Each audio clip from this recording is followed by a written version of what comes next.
People think winning the World Championship changed everything for me. It did not. It is late 1992. The champagne has dried on the concrete of the Williams garage in Grove. A mechanic is helping me lift my seat out of the car. Not a trophy, not a title, just my seat. 9 wins, 14 pole positions, the most dominant Formula One season this sport had ever seen. And in less than a day, they told me they no longer wanted me here. For 20 long years, I fought for a place in this sport, somewhere I could stop proving I deserved to be there. I gave them everything, my crushed spine, my broken neck, years of my life. And still, on August the 16th, when I finally held the trophy above my head at Hungaroring, I did not feel like I had arrived. I felt like a stranger who had wandered into the wrong room. And the day I finally won it all, they took the seat away. If the championship itself could not save my place in this sport, then what exactly had I been fighting for? Long before anyone gave me a Formula One seat, I had to survive just to keep the dream alive. 1977, Brands Hatch, a Formula Ford qualifying session. I lost the car at speed and broke my neck. The doctor sat me down and told me I'd come perilously close to being paralyzed for life. They said I would be confined for 6 months. They said I would never race again. 3 weeks later, I was back in a car. I sold my house. I quit my job as an aerospace engineer. I financed everything myself because no one else believed enough to do it for me. Then in 1980, one man finally did. His name was Colin Chapman, the founder of Lotus, the greatest team owner Formula One had ever known. After Monaco in '81, he doubled my retainer without me even asking. For the first time in my life, someone was choosing me. Then, in December of 1982, Colin died. He was 54 years old. The man who arrived to replace him did not like me. He said as much with his silence, and he said it with his checkbook. In his very first year, he cut part of my salary, even though I had a contract. Later, someone from that Lotus team told me that this new boss wanted Ayrton Senna in the second car, not me. So I asked a friend of mine, the journalist Peter Windsor, to send a message directly to Frank Williams. Please take me off the list. I would rather drive for somebody who wants me. Those were the exact words I used. Frank Williams did want me, and in 1985 at Brands Hatch, in front of my home crowd, I finally won my first Grand Prix. It was my 72nd start in Formula One. 72. Standing on that podium, I did not feel like a monkey had come off my back. I felt like all the doubters had come off my back. Every person who had ever told me I was not good enough, every team that had passed me over, I thought that would be the end of the struggle. It was only the beginning. Adelaide, 1986, the final race of the season. I only had to finish third to be world champion. On lap 64, on the long Brabham Straight, I was doing over 280 kilometers per hour when my left rear tire exploded. The world went sideways. Here is what almost nobody knows. Earlier that race, I had asked to come in and change tires. I could feel something was wrong. The team told me it was okay. Stay out. I stayed out. And I lost the world championship on the longest straight in Australia. 1 year later, Suzuka, qualifying, turn 1. I made one small mistake on entry. My right rear tire climbed the curb and the car launched into the air. I was unlucky. It came back down completely flat, straight onto the curb. The impact registered at 87, G up my spine. It just crushed my spine. I could not breathe. I could not feel my legs. For 3 or 4 months after that, I could not feel my legs. Nelson Piquet did not need to beat me to the world title. He only needed me to be broken. And so the championship went to him while I lay in a hospital bed in Japan, staring at a ceiling, unable to move. Was there a place in this sport where I did not have to prove myself with every race I survived? By the end of 1988, I thought my Formula One career was over. The Williams car that season was a disaster. We had lost the Honda engines. We had a Judd engine that could barely finish a race.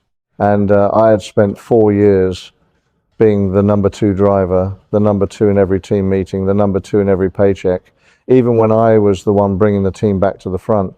I was 35 years old. I had one Grand Prix win at home, no championship, a crushed spine, and a broken back from before that. I thought that was it. And then a phone call came from Italy. The old man himself, Enzo Ferrari, not a scout, not a manager. Enzo. He wanted me to drive for Scuderia Ferrari. There was no shortlist. There was no waiting room of 5 or 6 other names. He picked me personally, and I would be the last driver he ever chose. He passed away in August of that year, before I even sat in the car. The last man to choose Nigel Mansell for a Ferrari seat was Enzo Ferrari himself. Rio de Janeiro, 1989, my first race for the Scuderia. Midway through the Grand Prix, my steering wheel started coming loose in my hands. 2 of the 3 bolts had worked their way out. The mechanics fitted a spare that had never been tested. I won the race anyway. The Tifosi had a new name for me by the end of that afternoon, Il Leone, the Lion. For the first time in my life, I was not fighting to belong. I had been chosen first and only asked to be worthy afterwards. Then came 1992. The car was called the FW14B, active suspension, Renault Power. It was the fastest thing on wheels I had ever driven. I won the first 5 races of the season, 9 wins from 16, 14 pole positions, records that would stand for years. Sunday, August the 16th, the Hungarian Grand Prix. I only needed to finish in the top 2. I finished second, and after 20 years of chasing that trophy, after 3 previous runner-up finishes, after Adelaide and Suzuka, and every broken bone and every doubt, I was finally Formula One world champion. People ask me what it felt like. They expect me to describe joy, fireworks. A moment of pure release after all those years. I cannot lie to them. That is not what I felt. Disbelief. Is it really true? Have we really done it? Emptiness. Shock. That is exactly how I described it years later, when someone finally asked me the truth. When something means so much to you, and you think you have actually done it and achieved it, and you have spent 40 years of your life attaining it, your brain upsurges to the point where it fuses. And when it fuses, there is emptiness, because you cannot compute anything. 40 years of my life.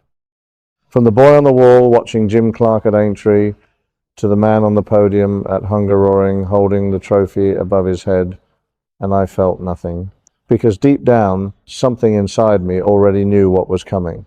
Less than 24 hours later, Frank Williams would sit me down and change everything I thought that trophy meant. It happened less than 24 hours after I became world champion. Frank Williams called me in, and he told me I did not have a drive for 1993. If I really wanted to race, it was on half the salary of 1992. That was the offer, half, to the man who had just won them the world championship. The seat was not being given to some young unknown. The seat was being given to Alain Prost. Alain Prost, the same man whose arrival at Ferrari in 1990 had pushed me out of Maranello, the same man who had turned that Scuderia into a political battlefield until I could not stay, and now he was doing it again at Williams. In my car, the same man, twice. 2 seats, both taken. Frank had done this to drivers before me. When I asked around, people just shrugged. It is nothing new. He has done it to a number of drivers before. But I was not a number of drivers. I was the reigning world champion. I had crushed my spine for that team. I had come back from Suzuka. I had spent 7 years believing that if I just kept winning, one day the seat would truly be mine. It never was. The Williams garage in Grove was quiet that night. The champagne had already dried on the concrete. And somewhere in that building, a mechanic was helping me lift my seat out of a car I would never race again. The country I had raced for, the team I had bled for, the sport I had given my life to, none of them wanted me anymore. I did not go looking for America. America came looking for me. While Frank Williams was telling me I could race for half my salary, a small racing team from Illinois was on a plane to England, Newman and Haas Racing, the team owned by the actor Paul Newman and the businessman Carl Haas. They flew across an ocean to meet me. They did not ask me to prove myself. They did not put me on a shortlist. They already knew who I was. They offered me the #1 seat in their car for the 1993 IndyCar season. I was still the reigning Formula One world champion, and a team on the other side of the world had already chosen me before I had even said yes. I flew to America. I got in the car. I won the very first race of the season at Surfers Paradise, and that year, in my first ever season in American open wheel racing, I won the IndyCar Championship. Nobody in the history of motorsport had ever done that. To this day, I remain the only person to have held both the Formula One and IndyCar world titles at the same moment. The American crowds gave me standing ovations at circuits I had never raced before. They did not ask me to earn their love. They gave it to me before I had turned a wheel. I had crossed an ocean just to find a place that chose me before I had to earn it. For the first time in my life, the seat was mine. People think my greatest victory was winning the world championship. The truth is, that was not the seat I had been fighting for. I had spent 20 long years chasing a piece of carbon fiber, a place in a car, a team crest with my name underneath it. I thought if I could just win enough, break enough bones, prove enough to enough people, they would finally let me stay. They never did. Not Peter Waugh, not Frank Williams, not the country I raced for, and not the sport I gave my body to, but somewhere between a phone call from Enzo Ferrari and a plane from America, I understood something that no trophy could ever have taught me. The seat was never the prize. The seat was the doorway. And the greatest victory of my life was finally finding a place where I did not have to prove I deserved to walk through it. That is what I was fighting for. All along,